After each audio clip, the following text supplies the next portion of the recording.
సండు వివరాలు మాట్లాడుతాను.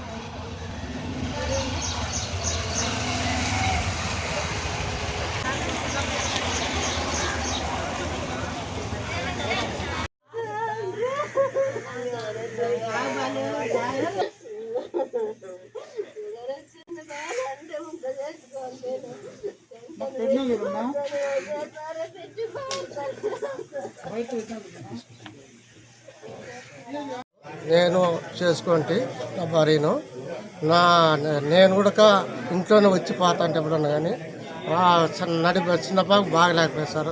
బాగలేకుంటే అది రేసుపురం తాలకు పోయినాడు.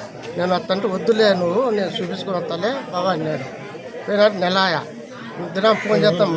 మొన్న మాట్లాడింది నాన్నలు కూడా నువ్వు రా నేను ఏరోసాటి పోతానంటే వచ్చి చెప్పుకోదులే అనింది అని సరేలేమన్నాను. అప్పులే చాలా చేసుకుంది లెక్కంతా. నేనేమో వాడుకోండి వాళ్ళకే వాళ్ళ తమ్ముడికి ఇచ్చుకుంటే వాళ్ళే రా నా పిల్లలు నువ్వు రా అంటే వద్దులే వాళ్ళు ఈ పిల్లలు ఇచ్చిపెట్టి రాలేనా పాప కుట్టి పాపను ఎత్తలు దింపాలా నాకు చేత కాదు చిన్న పాప పాప చేత ఏందో దాగి చేస్తానంటే ఉన్ను అన్నా. నేను కూడా వచ్చి పోతా అంటే మామూలు నేను పక్కన ఉంటే పక్కన. నీ భార్య పేరు ఏం పేరు? ఆదిలక్ష్మి.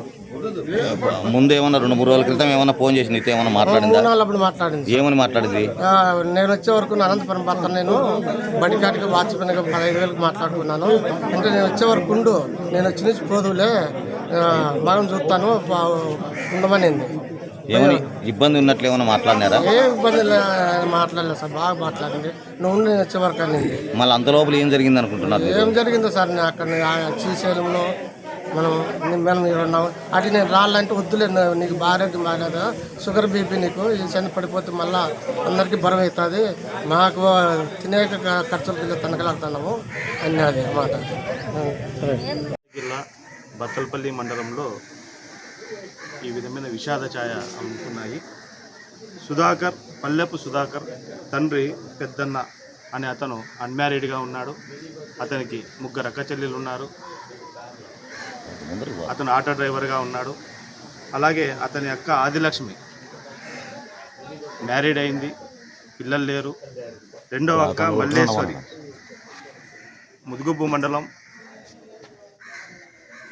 వేమయ్య అనే వారితో వివాహమైంది, అయినా కూడా డివైడ్గా ఉన్నారు. ఇంకా 3వ చెల్లెలు శ్రీదేవి అని చెప్పి ఆమెకు పాక్షికంగా పక్షవాతం ఉండడంతో వాళ్ళు గత నెల 28వ తారీఖున బత్తలపల్లి నుంచి బయలుదేరి విరూపాక్షాపురం తిరుపతి దగ్గర ఈ పక్షవాతానికి ఏదైతే ట్రీట్మెంట్ ఇస్తారో ఆ ట్రీట్మెంట్ కోసం వెళ్ళారు. తర్వాత ఆ ట్రీట్మెంట్ తర్వాత వాళ్ళు శ్రీశైలం చేరుకున్నారు. శ్రీశైలం చేరుకొని అక్కడ కొద్దిగా మనస్తాపంతో హెల్త్ ఇష్యూస్, తర్వాత వాళ్ళకు ఈ డెబిట్స్ ఉన్నాయని ఇప్పుడు లోకల్గా విచారణ చేస్తే తెలిసింది. దాదాపుగా సుధాకర్కి 90 లక్షల వరకు అప్పులు ఉన్నాయని తేలింది. అలాగే అతను ఆటో డ్రైవరే, వేరే వృత్తిగాని ఏం చేయడం లేదు. 3 అక్క చెల్లెలు ఎవరైతే ఉన్నారో ఆదిలక్ష్మి, మల్లేశ్వరి, శ్రీదేవి. పెద్దక్కకు 2వ అక్కకు మ్యారేజ్ అయింది.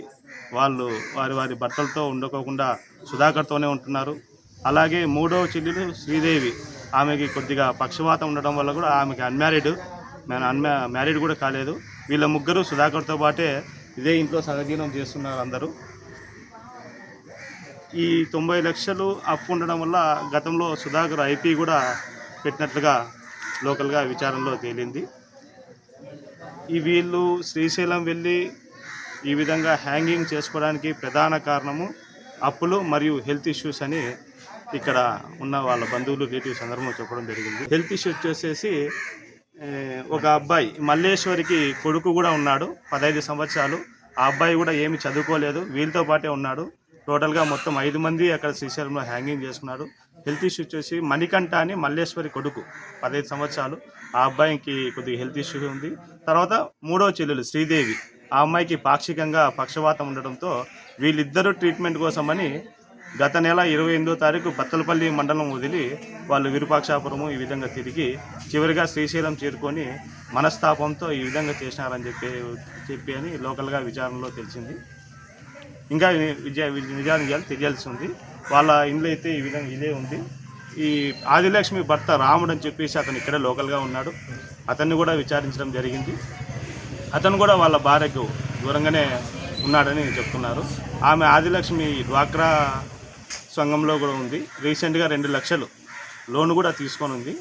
ఆ డ్వాక్రా మహిళలు కూడా ఇందాక వచ్చి వాళ్ళు చెప్పినారు, 2 కంతులు మాత్రమే కట్టింది సార్, మరి ఈ విధంగా జరిగింది, మేము ఇవి అడిగినాము, ఈ విధంగా ఈ లోపలే వస్తారు కదా అనుకున్నాము, కానీ ఈ విధంగా వాళ్ళు చేసుకోవడం కూడా కరెక్ట్ కాదనే ఉద్దేశంతో కొంతమంది ఇక్కడ తెలిపినారు.